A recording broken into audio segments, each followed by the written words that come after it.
62 naves negras cortando el Atlántico como cuchillos de obsidiana. 4000 hombres que no conocen la piedad, ni el miedo, ni el perdón. Están a 3000 kilómetros de su hogar, navegando hacia un mundo del que solo han oído rumores. Un mundo de cúpulas doradas y ejércitos organizados que hace que los reinos de Inglaterra parezcan granjas de cerdos. Para los hombres del norte, esto es una cacería. Para el resto del mundo, es el apocalipsis llegando por mar. Pero hay un problema letal que el líder de la expedición, el legendario Björn Costado de Hierro, no ha calculado. Ellos creen que van a saquear aldeas indefensas. Creen que el enemigo correrá al ver las cabezas de dragón en las proas. Se equivocan. Esta vez, el enemigo ha estado esperando 15 años, afilando sus cimitarras y construyendo una flota diseñada específicamente para hundirlos. Los vikingos no navegan hacia un botín, navegan hacia una trampa mortal diseñada por los ingenieros más brillantes del Emirato de Córdoba. La pregunta no es si lograrán robar el oro. La pregunta es: ¿cuántos de estos 4000 guerreros seguirán respirando cuando el sol se ponga mañana? Bienvenido al año 859, el año en que el Mediterráneo aprendió a sangrar. El aire en la cubierta del barco líder huele a sal y a madera podrida. Hastein, el segundo al mando, mira el horizonte con los ojos entrecerrados. Es un hombre viejo para los estándares vikingos, un estratega cruel que ha quemado la mitad de Francia. A su lado está Björn. Es joven, es brutal y lleva el peso de un apellido que es casi una maldición. Es hijo de Ragnar Lothbrok. Y ser hijo de una leyenda es peligroso, porque te obliga a cometer locuras para superarlo. Ragnar saqueó París, así que Björn ha decidido que él saqueará algo más grande, algo imposible. Ha decidido que saqueará Roma, pero para llegar a Roma, primero deben cruzar las puertas del infierno. Deben pasar por el estrecho de Gibraltar, la boca que conecta el océano con el mar interior. Y esa boca está custodiada por el Emirato Omeya de Al-Ándalus. Los vikingos llaman a estas tierras Jacob's Land. Los musulmanes los llaman a ellos Al-Makus, los adoradores del fuego, los paganos hechiceros. El odio entre ambos bandos es absoluto. No es una guerra por territorio, es una guerra de aniquilación racial y religiosa. Y aquí es donde la lógica de la invasión se rompe. Cualquier general sensato habría dado media vuelta. Las costas de Galicia y Asturias ya les habían dado una bienvenida sangrienta. El rey Ramiro de Asturias no les había ofrecido oro, les había ofrecido acero, obligándolos a huir hacia el sur. La flota ya está golpeada. Los hombres están cansados. Los suministros de agua dulce están bajando peligrosamente. Y sin embargo, Björn ordena izar las velas cuadradas y acelerar hacia el sur, hacia el territorio musulmán. ¿Por qué? ¿Por qué arriesgar 60 naves llenas de guerreros de élite en una costa fortificada? La respuesta parece suicida, pero para entenderla hay que mirar dentro de la mente de un vikingo del siglo IX. No operan bajo las reglas de la logística militar moderna. Operan bajo la economía del prestigio. Volver a casa con las manos vacías después de ser rechazados en el norte de España sería una sentencia de muerte política. Björn no puede volver como el hijo fracasado de Ragnar.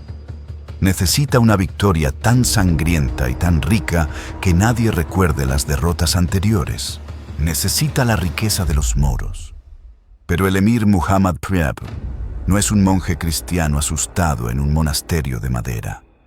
En Córdoba, a cientos de kilómetros de la costa, los mensajeros a caballo revientan a sus monturas para llevar la noticia al palacio. Los majus han vuelto.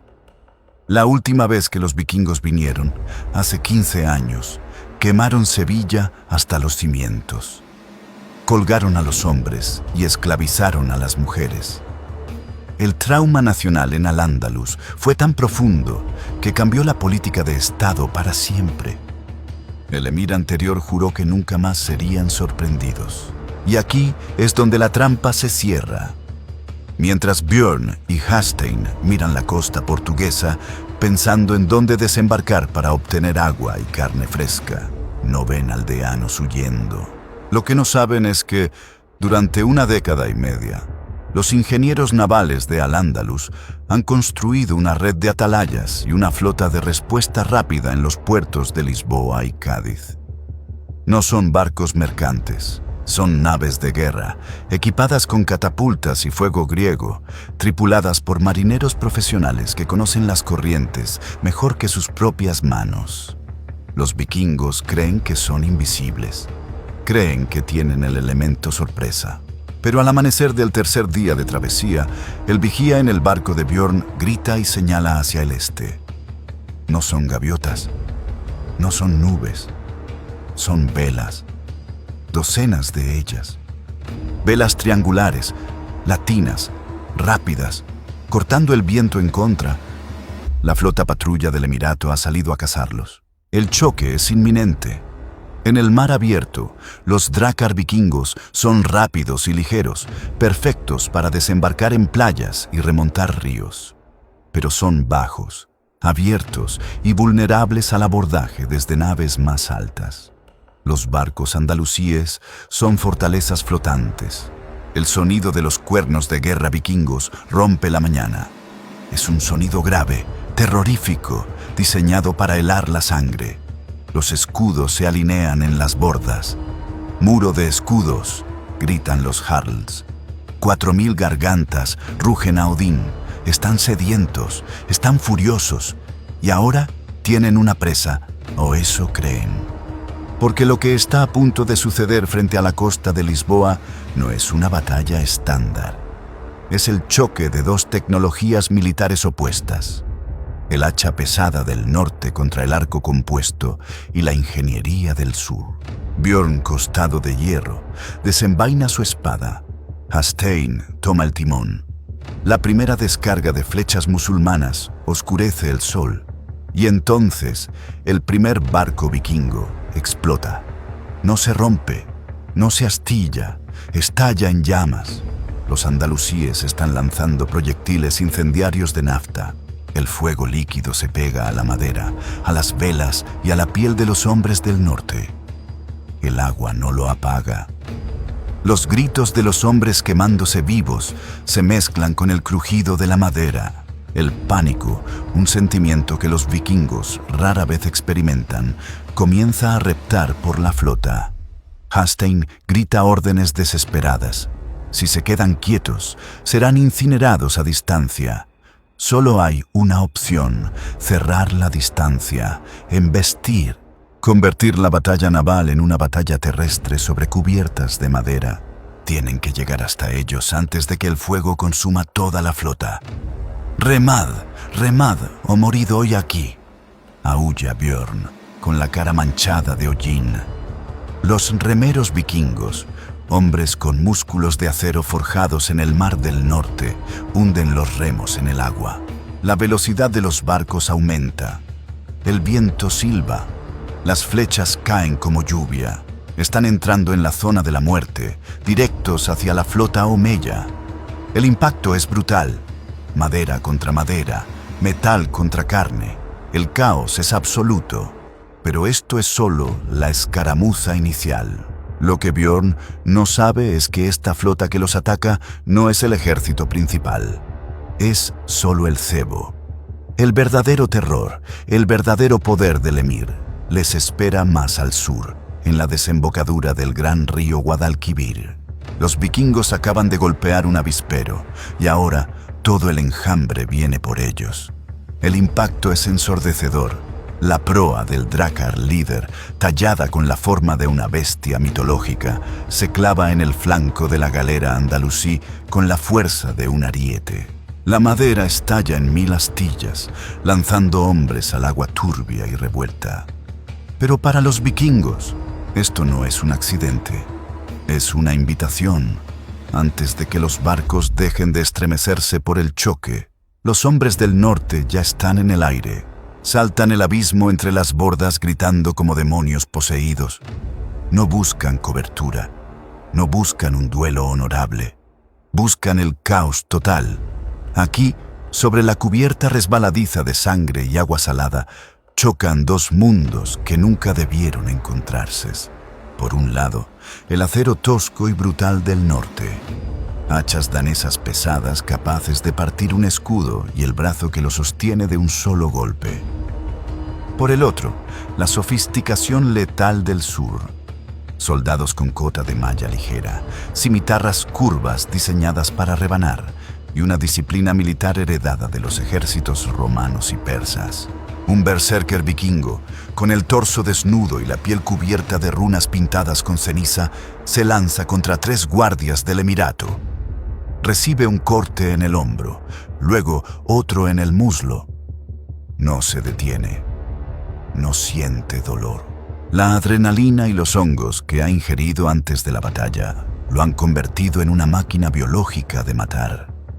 Blande su hacha en un arco mortal, decapitando al primer guardia y rompiendo la clavícula del segundo.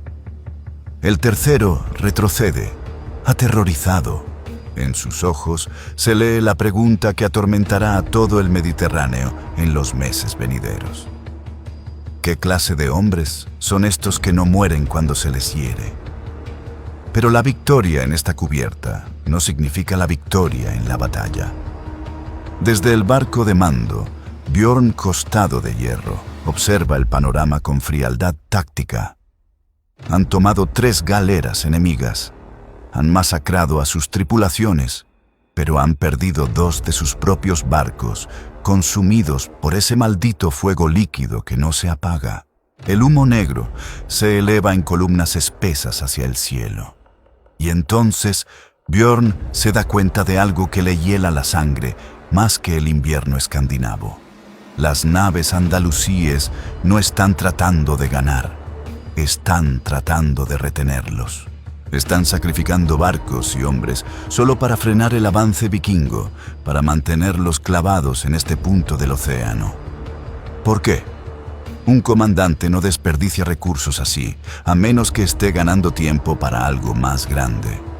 Cortad las amarras, dejad los barcos quemados, ruge Björn, su voz dominando el estruendo del combate. Hacia el sur, ahora. Es una decisión impopular. Los vikingos odian dejar botín atrás, odiar huir. Pero Hastein, el veterano, entiende la orden al instante. Si se quedan aquí 1 hora más, la flota principal de Sevilla caerá sobre ellos y los aplastará contra la costa. Con una maniobra desesperada, la flota vikinga se desengancha del abrazo mortal. Los remeros, agotados y heridos, vuelven a sus bancos. Los tambores marcan un ritmo frenético, casi de pánico. Las 60 naves restantes giran y aprovechan el viento del norte para escapar de la trampa, dejando atrás un cementerio flotante de madera carbonizada y cadáveres hinchados. Han sobrevivido a la emboscada de Lisboa, pero el precio ha sido alto. Y lo peor es que el océano Atlántico no les da tregua. Navegan hacia el sur, bordeando la costa del Algarve. El paisaje cambia. Los acantilados verdes dan paso a playas doradas y un sol implacable. El calor es un enemigo nuevo para hombres acostumbrados a la niebla y el hielo. Las armaduras de cuero y metal se convierten en hornos. El agua se raciona. La sed empieza a ser tan peligrosa como las flechas enemigas. Sin embargo, hay algo más inquietante que la sed. Mientras avanzan, los vigías notan señales en la costa. Humo, hogueras que se encienden en los picos de las colinas a medida que la flota pasa. Se enciende una y minutos después, otra más al sur y luego otra. Es un sistema de telégrafo primitivo pero eficaz. Los vikingos no son invisibles. Están siendo rastreados en tiempo real. Cada movimiento que hacen, cada milla que avanzan, está siendo transmitida a las guarniciones del sur. El Emirato de Córdoba funciona como una máquina perfecta. Saben que vienen, saben cuántos son y saben a dónde van. Al cabo de 2 días de navegación tensa, el horizonte se abre. La costa de Europa termina abruptamente y al otro lado de una franja de agua azul oscuro se alzan las montañas de África. Han llegado las columnas de Hércules, el estrecho de Gibraltar. Es la puerta de entrada al Mediterráneo, el sueño dorado de Björn. Pero también es un embudo natural. El paso tiene apenas 14 kilómetros de ancho en su punto más angosto. Las corrientes son traicioneras, capaces de estrellar barcos contra las rocas si el timonel se distrae un segundo. Y lo más importante, quien controla el estrecho, controla el mundo. Björn mira hacia la costa norte del estrecho. Allí está la ciudad de Algeciras y más allá, la gran roca de Gibraltar. Parece tranquilo, demasiado tranquilo. ¿Cruzamos?, pregunta un jarl, mirando con desconfianza las aguas revueltas donde el Atlántico y el Mediterráneo chocan. Björn asiente. No han venido desde tan lejos para dar la vuelta en la puerta. Van a entrar en el mar interior. Van a hacer lo que ningún vikingo ha hecho antes a esta escala. Pero al cruzar el umbral, al pasar la línea invisible entre los 2 mares, la realidad de su situación cambia drásticamente. El Atlántico era un océano abierto donde podían esconderse en la inmensidad. El Mediterráneo es un lago cerrado, patrullado por imperios antiguos.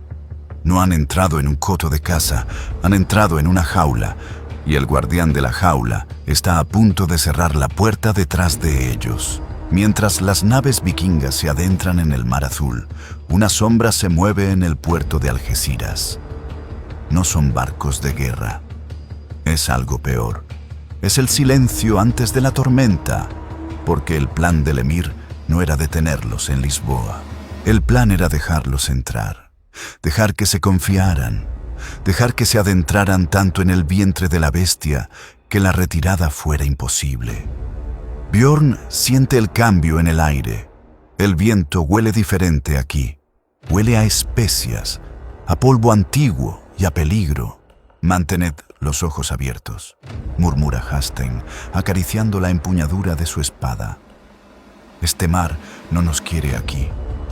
Y tiene razón, porque apenas unas horas después de entrar en el Mediterráneo, la primera ciudad aparece en el horizonte. No es una aldea de pescadores, es una ciudad amurallada, rica, orgullosa, Algeciras, la joya del estrecho. Para los vikingos, parece una fruta madura lista para ser arrancada. Ven la cúpula de la mezquita brillando al sol. Ven los almacenes del puerto. La codicia reemplaza al miedo. Olvidan la trampa de Lisboa. Olvidan las señales de humo. Solo ven oro. Björn da la orden que sellará su destino inmediato. A tierra, tomaremos la ciudad antes de que se ponga el sol. Es el error clásico del depredador hambriento. Se lanzan hacia el cebo sin mirar si hay un anzuelo. Y en Algeciras, el anzuelo es afilado y venenoso. Lo que están a punto de encontrar tras esas murallas no es una población civil indefensa. Es una guarnición que ha estado rezando a Alá para que los paganos fueran lo suficientemente estúpidos como para intentar desembarcar. Las quillas de los drácar rasgan la arena de la playa. Los vikingos saltan al agua poco profunda, rugiendo, convencidos de que el saqueo ha comenzado.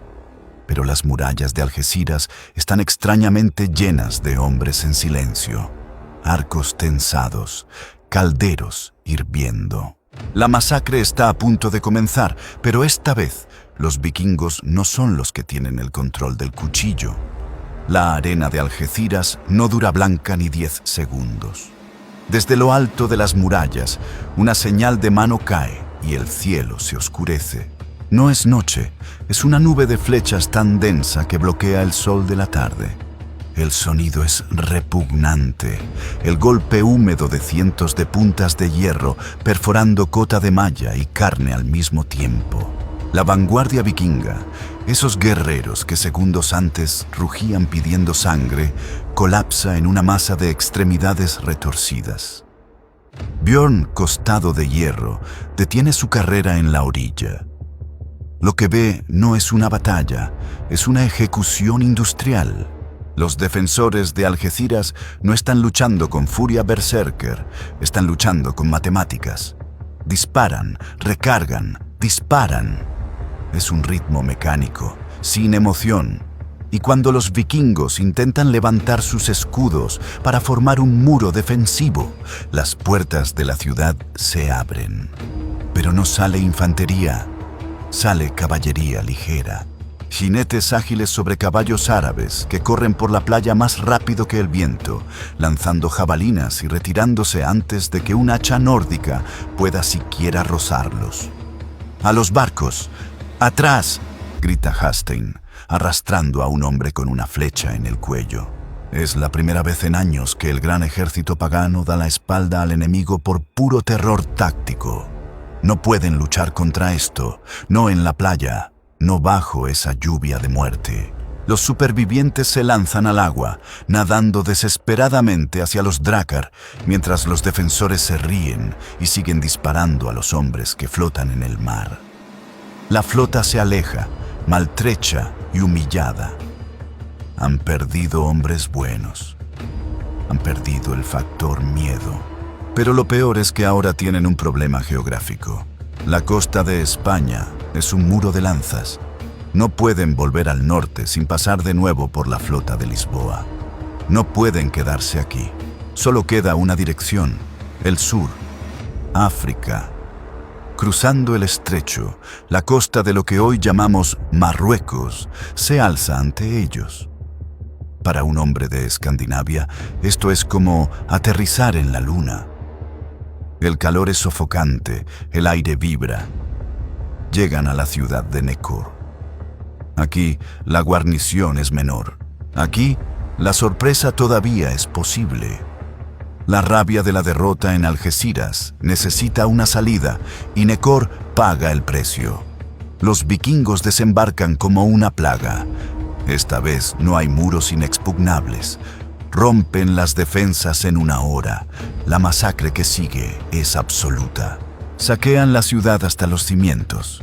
Pero en medio del pillaje encuentran algo que detiene a Björn en seco. Los prisioneros. Son hombres de piel oscura, guerreros bereberes y africanos que los vikingos llaman hombres azules, por el tinte de sus ropas o quizás por una mala traducción de sus leyendas. Nunca han visto seres humanos así. Los tocan con curiosidad y brutalidad, preguntándose si son demonios o espíritus de la tierra quemada. Capturan a docenas. No para pedir rescate, sino como trofeos exóticos, pruebas vivientes de que han llegado a los límites del mundo conocido. Pero la curiosidad no llena las bodegas de oro, y Nekor es pequeña. Björn mira sus mapas robados. Su dedo traza una línea hacia el noreste, hacia el corazón del mar. Allí hay islas, las Baleares, y más allá, la bota de Italia, Roma. La obsesión vuelve a brillar en sus ojos. África ha sido un desvío extraño, una pesadilla de calor y sangre exótica, pero no es el premio mayor. Zarpamos al amanecer, ordena. El verdadero oro está en las islas. Sin embargo, el Mediterráneo tiene una última lección para enseñarles antes de dejarlos avanzar. Los vikingos son maestros del Atlántico, saben leer las mareas y las tormentas del océano, pero el Mediterráneo es traicionero. No tiene mareas, pero tiene vientos que nacen de la nada. Mientras navegan hacia las islas de Mallorca y Menorca, el cielo se torna de un color violeta enfermizo. El viento muere por completo. El mar se convierte en un espejo de aceite. Silencio total. Y entonces golpea el Mistral. Un viento del norte, frío y violento, que desciende desde los Alpes y golpea el mar con la fuerza de un martillo divino. Las olas, cortas y empinadas, comienzan a golpear los barcos de lado. No es el oleaje largo del océano que permite surfear, es un oleaje caótico que rompe la madera. Los drácar, diseñados para flexionarse, comienzan a gemir bajo la presión. En medio de la tormenta, un barco se vuelca. 40 hombres, cargados con armaduras y el oro robado en África, se hunden como piedras en la oscuridad azul. No hay gritos, el viento se los traga. Björn se ata al mástil de su nave, mirando la negrura. Están siendo empujados, arrastrados violentamente hacia el este. La naturaleza los está llevando exactamente a donde querían ir, pero a una velocidad que podría matarlos a todos. Cuando la tormenta finalmente se rompe, días después, la niebla se levanta, y lo que ven frente a ellos no es Roma.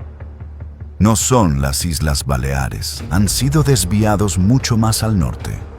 Frente a ellos, la costa de lo que parece ser el sur de Francia se extiende tranquila y rica.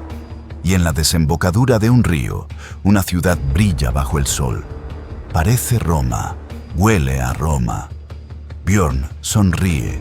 Los dioses, piensa él, los han guiado a través de la tormenta directamente a su objetivo.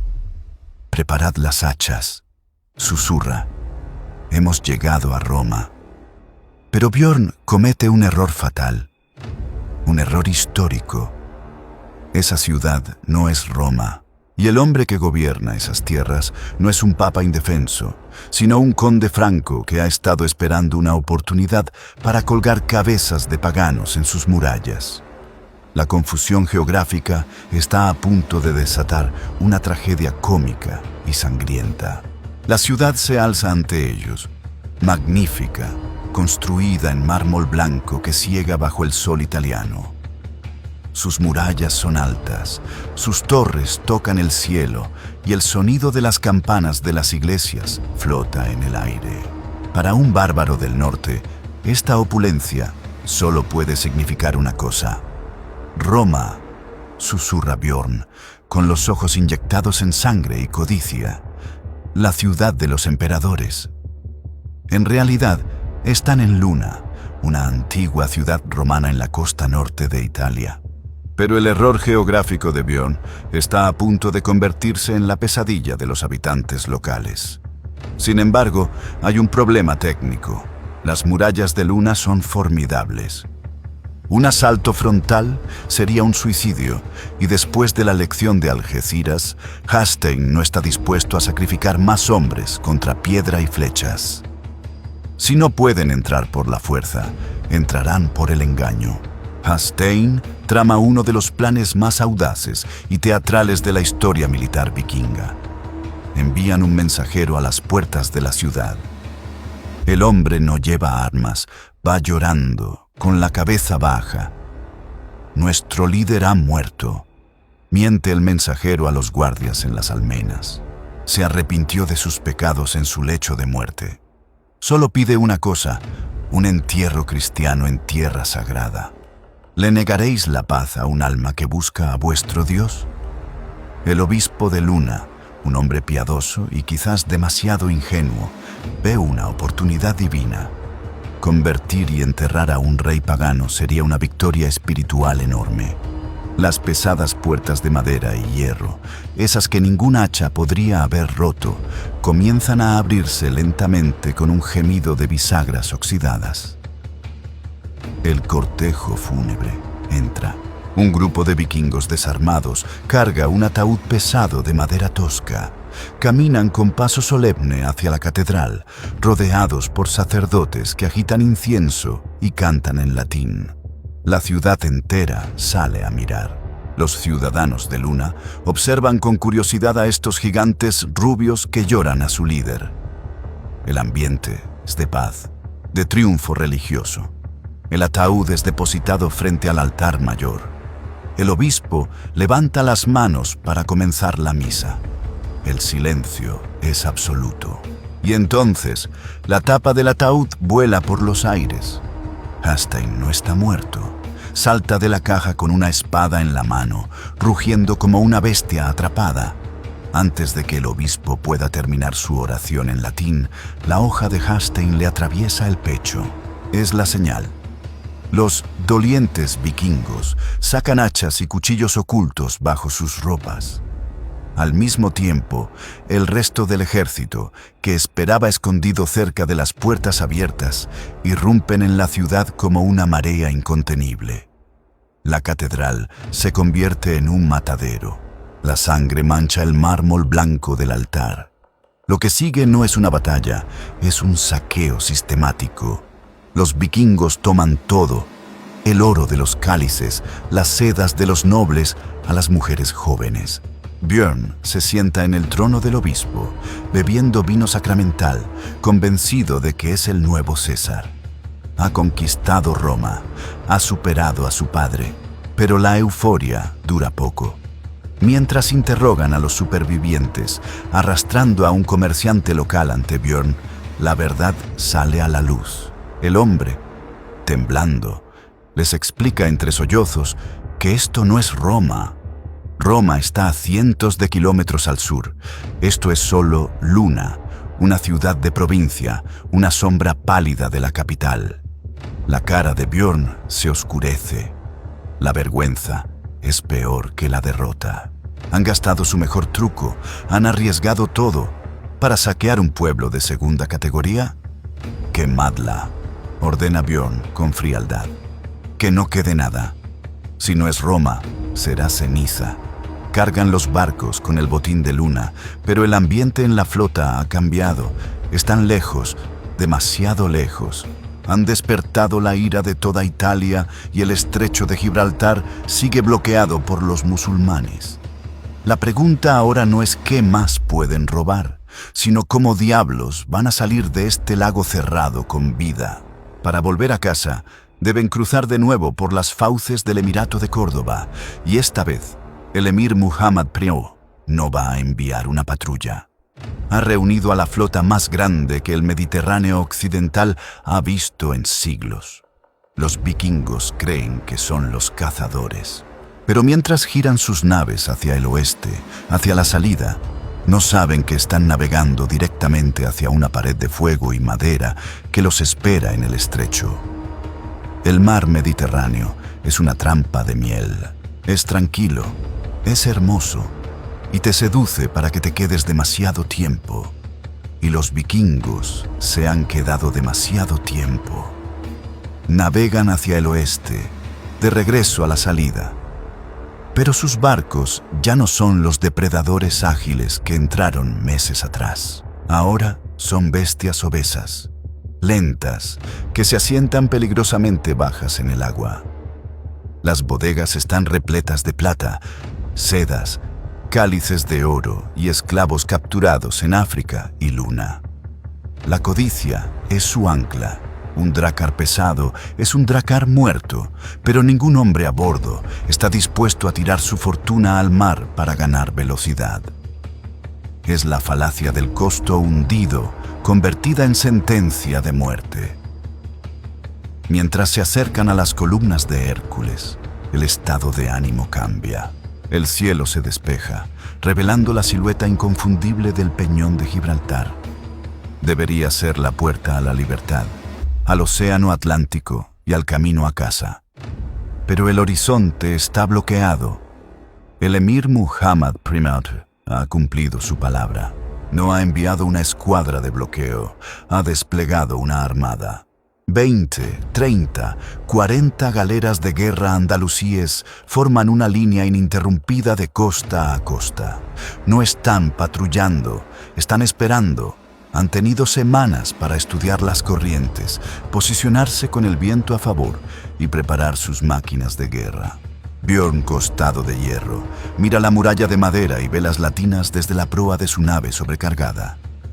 Sabe matemáticas básicas. 60 barcos vikingos, pesados y cansados, contra una flota fresca y tecnológicamente superior. No hay paso, murmura Hastein. Quieren que nos rindamos, pero los vikingos no se rinden.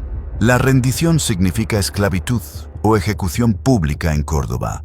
La única opción es atravesar el muro. ¡A toda vela! ¡Preparaos para el impacto!, grita Björn. Es un acto de desesperación.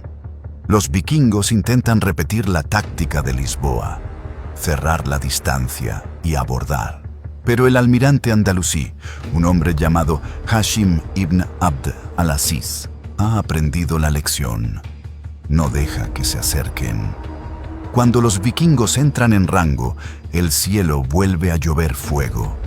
Las catapultas en las cubiertas de las galeras árabes lanzan vasijas de cerámica selladas. Al romperse contra la madera de los barcos nórdicos, liberan la nafta. Segundos después, flechas encendidas prenden el líquido. El mar se convierte en un infierno. Esta vez, la masacre es unilateral. Los barcos vikingos, demasiado pesados para maniobrar, no pueden esquivar los proyectiles. Uno tras otro, se convierten en piras flotantes. Los esclavos encadenados en las bodegas gritan mientras el humo los asfixia antes de que las llamas los alcancen. El oro fundido corre por las cubiertas. Björn ve cómo su flota se desintegra. 20 barcos ardiendo en los primeros 15 minutos. Hombres saltando al agua, donde los arqueros musulmanes los cazan como a patos en un estanque. La disciplina se rompe. Ya no es una batalla, es una carrera por la supervivencia individual. «Tirad la carga, tirad todo», aúlla Hastein. Es la orden más dolorosa que un vikingo puede escuchar. A regañadientes, llorando de rabia, los guerreros comienzan a arrojar cofres de plata, estatuas y armaduras al mar. Los barcos, aligerados de toneladas de peso muerto, se levantan unos centímetros en el agua. Recuperan un poco de su agilidad legendaria. Pero el cerco es casi perfecto. En medio del caos, Björn toma una decisión loca. Ve un hueco en la formación enemiga, cerca de la costa africana, donde las corrientes son más violentas y las rocas están peligrosamente cerca de la superficie. Ningún capitán cuerdo navegaría por ahí. Es suicidio. Por eso los andalusíes no lo han bloqueado. «Hacia las rocas», ordena Björn, girando el timón con violencia. Su nave, seguida por un puñado de supervivientes, se lanza hacia la espuma blanca, donde las olas rompen contra los arrecifes. Los cascos de madera raspan contra la piedra sumergida. El sonido es agónico, como huesos rompiéndose. Un barco detrás del de Björn se destripa contra una aguja de roca y se hunde en segundos. Pero el barco de Björn pasa. Y el de Hastein también. Salen al otro lado, maltrechos, con las velas rasgadas y la tripulación diezmada, pero están en el Atlántico. Miran hacia atrás. Lo que ven es una carnicería. De las 60 naves que intentaron cruzar, solo 20 han logrado pasar. 40 barcos se han perdido. 2/3 de su ejército están muertos o capturados. Miles de hombres, toneladas de oro, todo en el fondo del estrecho. Han escapado, sí, pero no son conquistadores regresando a casa. Son fugitivos. El silencio en los barcos supervivientes es sepulcral. No hay canciones, no hay jactancia, solo el sonido del viento y el gemido de los heridos. Björn mira sus manos vacías. Ha perdido más hombres en una hora que su padre en toda su vida. Sin embargo, el destino tiene un sentido del humor retorcido, porque mientras lamen sus heridas y ponen rumbo al norte, creyendo que lo peor ha pasado, se olvidan de un detalle crucial. No tienen comida. Han tirado los suministros para ganar velocidad. No tienen agua. Y están en medio del Atlántico. Para llegar a casa, necesitan hacer una última parada. Una parada en una tierra que ya los odia, en una costa que ya los ha rechazado. Tienen que volver a tocar tierra en el reino cristiano de Navarra. Y allí, en las montañas de Pamplona, les espera una sorpresa que no tiene nada que ver con barcos o fuego, sino con un secuestro que cambiará la economía de toda la expedición. Björn y Hastein, desesperados, están a punto de cometer un acto de audacia final que o bien los salva de la ruina total o termina de enterrarlos para siempre. El Atlántico no es un océano, es un desierto de agua salada que te mata de sed mientras te mece. Para los 20 barcos supervivientes, las semanas posteriores al desastre del estrecho de Gibraltar son una agonía lenta. No hay gloria aquí, no hay cánticos a los dioses. Solo hay hombres esqueléticos chupando cuero hervido para engañar al hambre y mirando con ojos vacíos el horizonte gris. Han perdido a sus amigos, han perdido su flota y, lo más doloroso para un vikingo, han perdido su botín. El oro de África y de Luna descansa ahora en el fondo del mar, custodiado por los peces. Björn, costado de hierro, mira a su tripulación. Sabe lo que están pensando. Si vuelven a casa ahora, pobres y derrotados, no serán recibidos como héroes. Serán el hazmerreír de Escandinavia. Un jarl sin oro es un jarl sin poder. Björn necesita un golpe de efecto. Necesita un milagro económico, y ese milagro tiene nombre y apellido, pero vive lejos de la costa. Los barcos tocan tierra en el Golfo de Vizcaya, pero esta vez la estrategia cambia radicalmente. Ya no son una horda invasora que arrasa todo a su paso. Son demasiado pocos para eso. Ahora son un comando de élite, una fuerza de ataque quirúrgica. Björn y Hastein reúnen a los hombres más fuertes que les quedan. Dejan los barcos escondidos y emprenden una marcha suicida tierra adentro. Su objetivo no es una aldea ni una iglesia, es el reino de Pamplona. Y su presa es el hombre más protegido de la región, el rey García Íñiguez. Es una apuesta absurda. Un grupo de marineros caminando kilómetros por montañas desconocidas en territorio hostil para secuestrar a un monarca en su propia casa. Pero la desesperación es el mejor combustible para la audacia. La operación es rápida, brutal y silenciosa. Los vikingos caen sobre la comitiva real o quizás sobre la villa donde descansa el rey. Los detalles se pierden en el caos, pero el resultado es histórico. No buscan matar. Matar es gratis. Ellos necesitan que el rey respire. Cuando García Íñiguez se da cuenta de lo que ocurre, ya tiene una espada nórdica en la garganta y está siendo arrastrado lejos de sus guardias. El rey de Pamplona, el soberano de las montañas, es ahora un rehén. Y aquí comienza la verdadera batalla, no con hachas, sino con palabras. Los mensajeros vikingos llegan a la capital con una demanda simple. Quieren oro. No un cofre, no una bolsa. Quieren el valor de una flota entera. Piden 70.000 monedas de oro. La cifra es astronómica. Es una cantidad capaz de quebrar la economía de un pequeño reino medieval. En la corte de Pamplona, el pánico es total. ¿Pagar y arruinar el reino o dejar morir al rey y desatar una guerra civil por la sucesión? Pagan. Carretas cargadas de oro fluyen hacia el campamento vikingo. Para Björn, ver ese oro es como volver a respirar. En un solo movimiento maestro, ha recuperado las pérdidas de 3 años de campaña. Ha convertido una derrota militar catastrófica en un éxito financiero rotundo. Ya no son los fugitivos de Gibraltar. Son los hombres que secuestraron a un rey y desangraron un reino. Con las bodegas de los 20 barcos supervivientes llenas de nuevo, la moral se dispara. Los hombres ríen. Vuelven a pulir sus armas. El viaje a casa ya no es una marcha de la vergüenza, es un desfile de victoria. Pero el mar, como un acreedor rencoroso, siempre cobra intereses. Zarpan hacia el norte, bordeando la costa de Francia. El hogar está cerca, casi pueden oler el aire frío del Báltico. Pero la estructura de los barcos está comprometida. Años de navegación, gusanos de la madera, choques en el estrecho y tormentas en el Mediterráneo han dejado los cascos frágiles como cáscaras de huevo. Frente a la costa de Bretaña, una tormenta de otoño los golpea. No es un huracán, es un desgaste constante.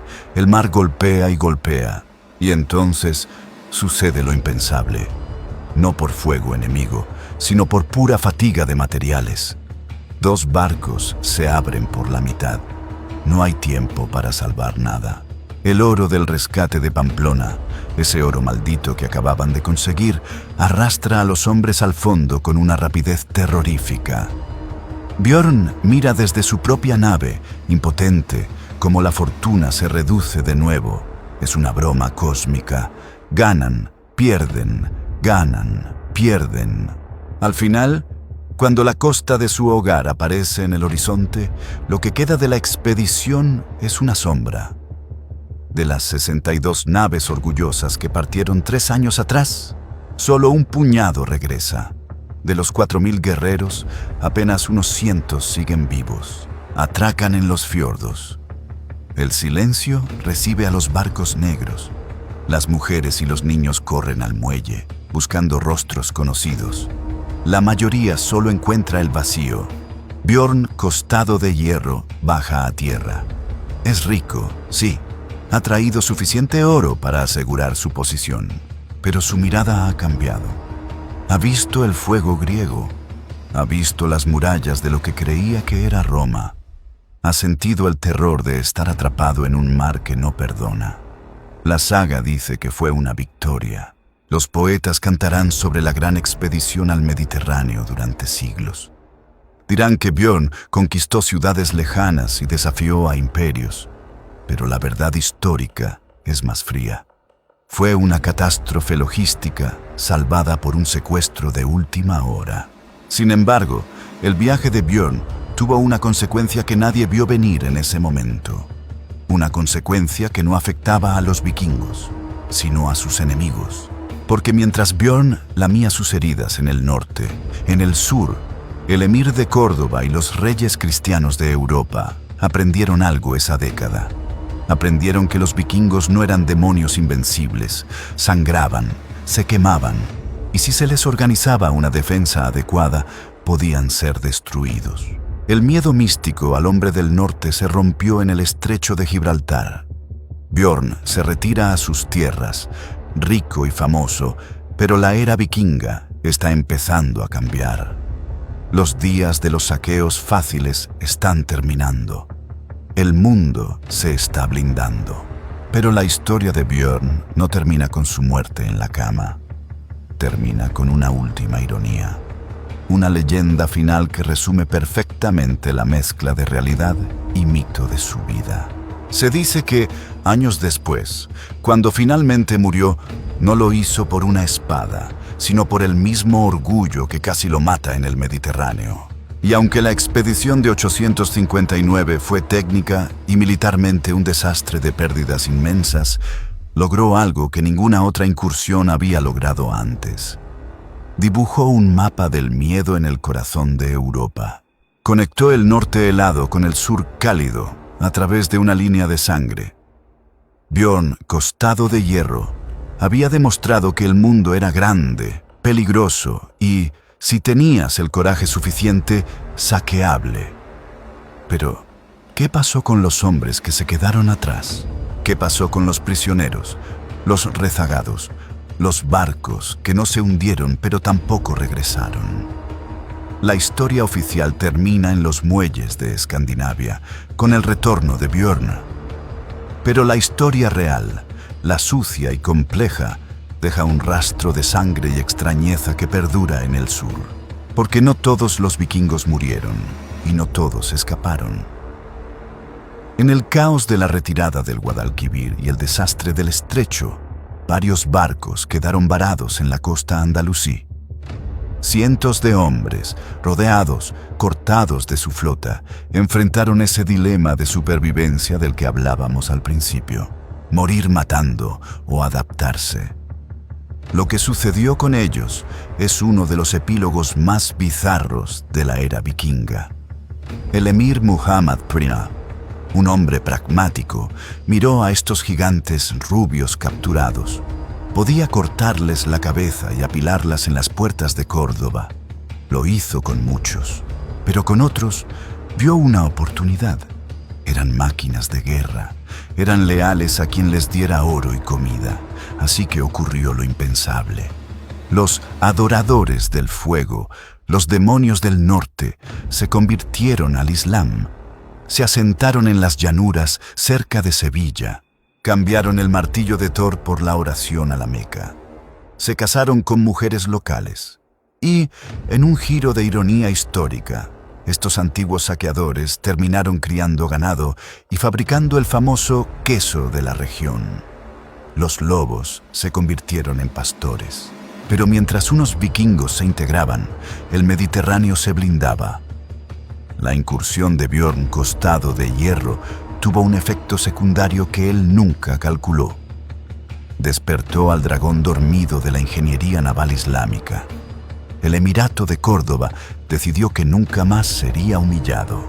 En los años siguientes, los astilleros de Sevilla y Almería trabajaron día y noche. Construyeron una flota permanente, no para el comercio, sino para la caza. Diseñaron barcos más rápidos, patrullas costeras organizadas y sistemas de alerta temprana. El Mediterráneo occidental se convirtió en una fortaleza cerrada. Björn había logrado entrar porque era una anomalía, una sorpresa, pero al hacerlo, cerró la puerta para todos los que vinieron después. Ningún otro rey vikingo lograría repetir su hazaña a esa escala. El Mediterráneo aprendió a morder. En el norte, la leyenda de Björn crecía, alimentada por el oro y las mentiras de los poetas. Pero en la soledad de su sala, Björn sabía la verdad. Había tocado los límites del mundo vikingo. Había visto civilizaciones que operaban en un nivel de sofisticación que sus hachas no podían desmantelar. El mundo se estaba volviendo más pequeño y más duro. La era de los saqueos fáciles estaba muriendo. La incursión del 859 no fue el comienzo de una nueva era dorada de expansión vikinga en el sur. Fue el punto de marea alta. La ola rompió allí, en las playas de Algeciras y en las rocas de Gibraltar, y comenzó a retroceder. Björn Costado de Hierro murió años después, rico y respetado. Pero la verdadera muerte, la muerte de su forma de vida, comenzó ese día en el estrecho, cuando el fuego griego consumió sus barcos. Nos queda solo una última reflexión, una mirada final al hombre y al mito, y a por qué, a pesar del desastre táctico, seguimos hablando de esta locura 1000 años después. El salón de Björn en Escandinavia huele a humo de leña y carne asada, pero para los hombres que regresaron, el olor del recuerdo es otro. Huele a nafta ardiendo, huele a la sal caliente del Mediterráneo. Los escaldos, los poetas de la corte, ya están tejiendo las mentiras. Cantan sobre dragones vencidos y ciudades de mármol que se rindieron ante el terror del norte. Cantan que Björn Costado de Hierro es un dios que camina entre hombres, invulnerable al acero. Y mientras el hidromiel corre, los guerreros jóvenes, aquellos que no fueron al sur, escuchan con los ojos brillantes, soñando con su propia oportunidad. Pero Björn no sonríe. Él conoce la matemática real de la gloria. Salieron 62 barcos, volvieron 20. Salieron 4000 hombres, volvieron menos de 1000. La riqueza que brilla en los cofres es inmensa, sí, suficiente para comprar lealtades y ejércitos durante una generación. Pero el costo ha sido la aniquilación de una generación de veteranos. El apodo Costado de Hierro cobra un nuevo significado en la penumbra de ese salón. No se trata de magia, no se trata de una piel impenetrable, se trata de ser el único hombre capaz de caminar a través de un infierno de fuego líquido, flechas envenenadas y tormentas asesinas, y salir por el otro lado respirando. Su hierro no es su fuerza, es su absurda capacidad para sobrevivir a sus propios errores. Afuera, el invierno del norte comienza a cerrar los fiordos con hielo. El mar se vuelve gris y duro. La expedición del año 859 marca una línea invisible en la arena del tiempo. Fue el momento en que la expansión vikinga chocó contra un muro que no podía derribar. En el norte, en Inglaterra y Francia, luchaban contra reinos fragmentados y feudales. Pero en el sur tocaron el borde de superpotencias organizadas. El Emirato de Córdoba y el Imperio Bizantino, aunque solo lo rozaron, operaban con una logística y una tecnología que hacía parecer a los vikingos lo que realmente eran: piratas valientes en barcos de madera abierta. Björn mira su espada. Tiene muescas del acero sarraceno. Nunca volverá. Lo sabe. Nadie volverá con una flota así. El elemento sorpresa, el arma más letal del vikingo, se ha gastado. El sur está despierto. Las atalayas en España, las cadenas en los puertos de Italia, las flotas de patrulla en el norte de África. El mundo se ha cerrado. Pero hay un triunfo que nadie puede quitarle, ni siquiera la verdad histórica. Hizo lo imposible, navegó más lejos que su padre, Ragnar. Cruzó el océano, cruzó el estrecho prohibido, saqueó en 3 continentes y volvió para contarlo. Ha comprado su inmortalidad no con estrategia, sino con pura y bruta audacia. Los jóvenes en el salón gritan su nombre. ¡Björn! ¡Björn! Brindan por el conquistador de Roma, aunque fuera luna. Brindan por el hombre que desafió al mundo. Björn levanta su copa. Bebe. El sabor es dulce, pero el regusto es amargo. Ha ganado el juego de la fama, pero ha perdido el juego de la guerra. La era de los vikingos en el Mediterráneo no terminó con un gemido siglos después. Terminó aquí, con el regreso de estos barcos rotos y estos hombres ricos pero traumados. La puerta del salón se abre y entra una ráfaga de viento helado y nieve. El fuego de la chimenea parpadea, proyectando sombras largas en las paredes. Sombras que parecen velas latinas y cimitarras curvas. Björn, costado de hierro, cierra los ojos. En la oscuridad, todavía puede ver el fuego griego ardiendo sobre el agua negra del estrecho. Y sabe que, aunque los poetas canten sobre su victoria por 1000 años, el mar siempre sabrá la verdad.